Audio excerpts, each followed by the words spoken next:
আসসালামু আলাইকুম। তো আজকে আমি বাসায় থাকা কিছু ফ্রুটস দিয়ে আমি একটা রেসিপি শেয়ার করব। তো আমি এখানে নিয়ে নিয়েছি আঙুর, আপেল আর আম। আপনারা অন্য অন্য ফলও ইউজ করতে পারেন, কিন্তু সব ফল কিন্তু ইউজ করা যাবে না। তো এখানে নিয়ে নিচ্ছি আমি আঙুর। আঙুরের মধ্যে একটা দানা থাকে, সেই দানাটা অবশ্যই ফেলে দিতে হবে। আর আপেলটাকে আমি সুন্দর করে ছোট ছোট কুচি করে কেটে নিয়েছি, খোসাটা ফেলার কোনো প্রয়োজন নেই। আর এখানে আমি নিয়ে নিয়েছি আম এখানে আমি ছোট ছোট টুকরো করে কেটে নিয়েছি, আপনারা যে কোনো সাইজের কেটে নিতে পারেন। আর এখানে নিয়েছি আমি লিকুইড মিল্ক, এটা আমি আগে থেকে ঘন করে জাল করে নিয়েছি।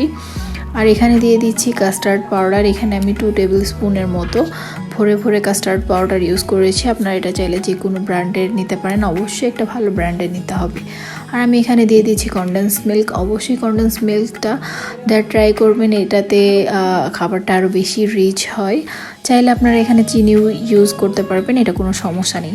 তো আমি চুলা এতক্ষণ অন করিনি, না করেই সব কিছু আগে মিক্সড করে তারপর আমি চুলাটা অন করে নিয়েছি। আর এটা অনবরত এইভাবে নাড়তে থাকতে হবে যতক্ষণ না এর কনসিস্টেন্সিটা এরকম হয়ে আসে। যখন দেখবেন আপনাদের এই ঘনত্বটা এরকম চলে আসছে, তখন আপনারা বুঝবেন যে এটা হয়ে গেছে। এর থেকে বেশি ঘন করতে গেলে কিন্তু ঠান্ডা হয়ে যাওয়ার পর আরও বেশি ঘন হয়ে আসবে।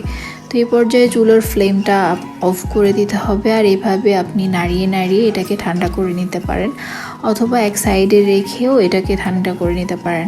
আর এভাবে নাড়িয়ে ঠান্ডা করে নিলে হবে কি, এটার উপরে কোনো যে একটা লেয়ার পড়ে সেটা পড়বে না। তো তারপরে ঠান্ডা হয়ে যাওয়ার পরে এই যে আমার দেখছেন ফ্রুটসগুলো আমি এর মধ্যে দিয়ে মিশিয়ে নিয়েছি। তো আপনারা ইতিমধ্যে সবাই বুঝে গেছেন এটা কাস্টার্ড। এটা খেতে অনেক বেশি ইয়াম্মি হয়, যারা খেয়েছেন তারা তো জানেন, আর যারা জানেন না তারা একবার হলেও বাসায় ট্রাই করে দেখবেন, ইনশাআল্লাহ ভালো লাগবে। আল্লাহ হাফেজ।